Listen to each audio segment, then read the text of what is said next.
Commissioner police यांना आम्ही निवेदन दिलं आहे की पहिल्यांदाच खूप वर्षानंतर किंवा पहिल्यांदाच राजकीय हेतू पुरस्सर पॉलिटिकली मोटिवेटेड मर्डर हा सोलापुरात झालाय.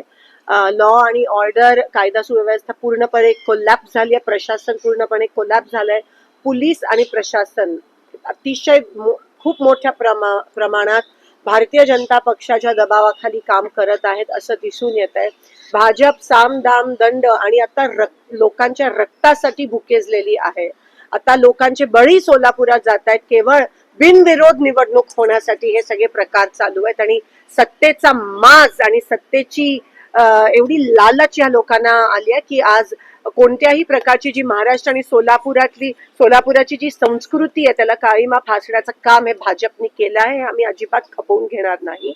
महाविकास आघाडीने आज हे पत्र, आज निवेदन पोलिसांना दिलं आहे, कमिशनर पोलीस, आणि कारवाई झाली पाहिजे. ह्याला कोणत्याही प्रकारचं कौटुंबिक वाद न लेबल करता हे राजकीय हेतू पुरस्सरच झाला आहे.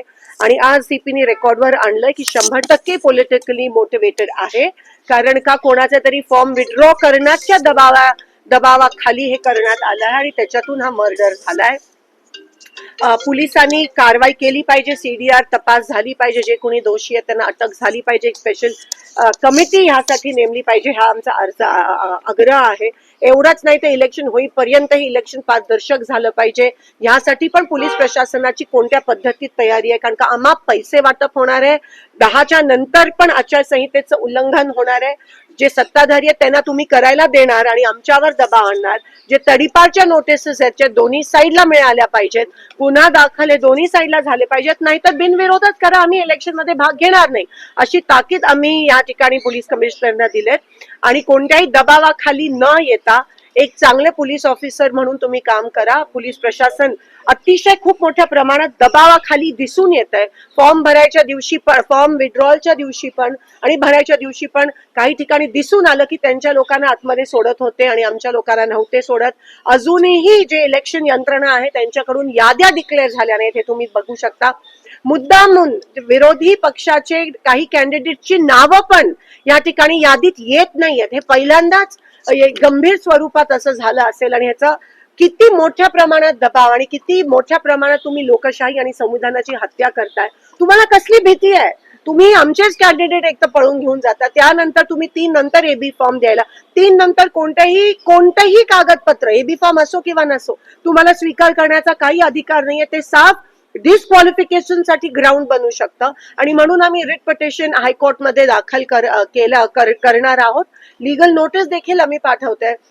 आणि आता हे कोणत्या स्तराला घेऊन जातील इलेक्शन, सामान्य माणूस हा भीतीपोटी जगतोय. आम्ही पोलीस कमिशनरला हे पण सांगितलं की जातीय तेढ निर्माण करण्याचं, ध्रुवीकरण निर्माण करण्याचा प्रयत्न हे भाजप करणार आहेत. आपल्या इकडे गड्डा यात्रा आणि इलेक्शनचा वोटिंग दिवस हे एकत्र येत आहे.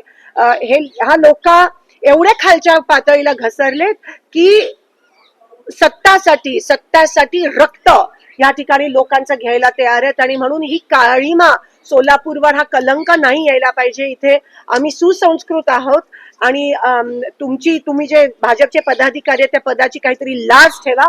आमच्या सोलापूरचं वातावरण बिघडवू नका. पारदर्शक इलेक्शन झालं पाहिजे आणि लोकांचं खरं जनमत कुठे हे त्या पद्धतीतच तुम्हाला दिसेल आणि त्या पद्धतीत इलेक्शन झालं पाहिजे, ही आमची मागणी आहे. उद्या सकाळी 10 ते 12 आम्ही बाबासाहेब आंबेडकरांच्या पुतळ्याच्या समोर शांततेत त्या ठिकाणी बसणार आहोत आणि जे होतंय एकंदरीत आम्ही त्याचा विरोध काळी फीत लावून करणार आहोत. पोलीस कमिशनरना आम्ही ते ऑलरेडी सांगितलं आहे. मनसे नेते